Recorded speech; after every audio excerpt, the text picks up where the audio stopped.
The other day, I was looking after my niece, and I introduced her to these wooden bricks that we had lying around. She loved them, and she spent like 20 minutes carefully placing each brick down to build this beautiful village. And in the middle of it all was this tower.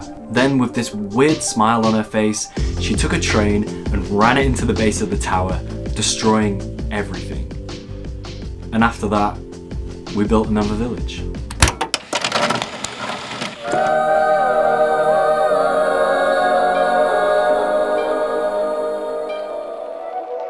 Self-help advice encourages us to learn new things, start new hobbies, and try and be something more than we already are.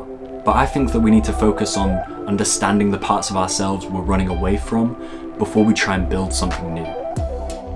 A lot of this is inspired by the first principle of Buddhist teaching, which is suffering exists. How do I escape it? And I'll give you a clue. It's not by running away. Because nirvana literally translates to extinguishing the fire, and Buddhists achieve this by getting rid of all their cravings and attachments. We, on the other hand, think we can just ignore the fire and get on with our lives. But why do you think so many people have midlife crises? One day they wake up and they realize that they've achieved nothing. They may have a pretty good job, they may have cheated on their wife a few times, they might have a nice car, a couple kids, but deep down, they're still suffering and they're still a prick. Buddhism basically says that you can destroy your happiness if you keep living for tomorrow. I will be happy when I have X money in my bank account. I will be happy when I know X. I will be happy when I weigh X. I will be happy then. When and if you ever get that thing, you'll hardly notice it. I get that self-help is trying to help us make our lives better, but so much of it is just more. More reps, more money, more reading, more everything. It's a perfect metaphor for humans and how we try and slap our ideals onto everything. This kind of one-size-fits-all self-help is not only dumb, but kind of damaging, especially when it doesn't work. When you try to improve yourself but repeatedly fail, you become more intolerant of yourself and more eager to run away from yourself. So next time you push harder to avoid disappointment and gain nothing but a wounded ego whilst you try and pull yourself into jeans that are just too tight. Why did I ever buy these? In fact, you do get something. You get resistance between you and nature, like trying to drive with your brakes on, or building an extension whilst your house is on fire. If you can build it fast enough, you can live there for a second, but eventually everything will have burned and you'll have to find a new house. In psychology, this is called rapid personality change.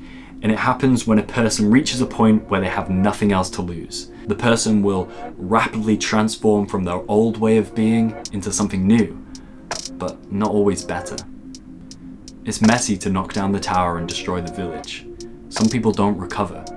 They just slip further into darkness. Isn't it better to just voluntarily let go, to voluntarily change whilst it's not so dangerous? But if self-help doesn't help, then what are you supposed to do?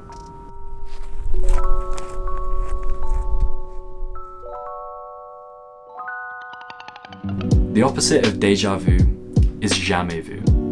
When you say a word like over and over and over and over and over and over and over and over and over and over and over and over again, until eventually it stops sounding or looking like anything at all. Meditation encourages us to pay this kind of intense awareness to our own mind, our own thoughts and feelings, without trying to change anything. Through this deep kind of awareness, the ingenuine parts of ourselves will dissolve. Anthony DeMello puts this better than I ever could. He writes, "You will see this if you compare the attitude of a scientist who studies the habits of ants without the slightest desire to change them, with the attitude of a dog trainer who studies the habits of a dog with a view to making it learn something." Too often we try and solve problems that we don't even fully understand. But you're not a dog. You can't be trained with 5 self-help tips and tricks. We're all selfish, arrogant, and insincere more often than we'd like to admit, but becoming okay with that is the catalyst that we need to actually change. And when change does come, it'll be effortless.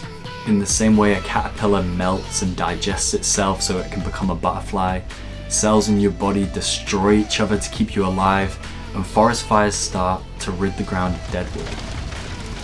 Even a baby knows that she has to knock down her bricks so she can start playing again.